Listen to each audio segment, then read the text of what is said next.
I thought nothing could ruin our engagement party, until I walked into the hallway and saw my fiancé's lips on my best friend's.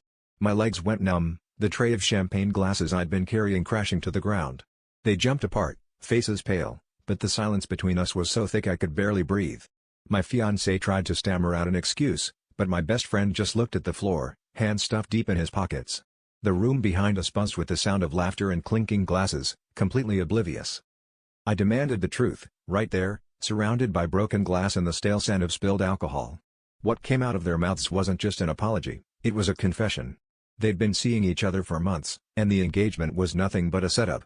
The real shock hit when my fiancé told me they'd been hoping I'd find out and call off the wedding, just so they could split the non-refundable deposit we'd put down on the venue. All our plans, all those late-night talks about forever, were nothing but an elaborate con. I felt like a stranger in my own life, blindsided by the two people I trusted most. The party raged on in the next room, but it felt like the walls were closing in. I wanted to scream, throw something, but all I could do was laugh, because the worst part was, I'd been second-guessing the whole engagement for weeks. Every time I looked at the ring, I felt sick, but I kept telling myself nerves were normal. Now, it was like they'd read my mind and used my doubts against me. Instead of storming out, I decided to play along. I told them I'd think it over, then went back into the party with a smile so fake it hurt. All night, I watched them out of the corner of my eye, their whispered arguments and nervous glances giving me a strange sense of power.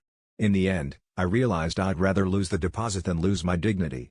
The next morning, I called off the wedding myself, sent them both the receipt, and blocked their numbers. Turns out, being betrayed was the push I needed to finally trust my own instincts, no matter how ugly the truth was.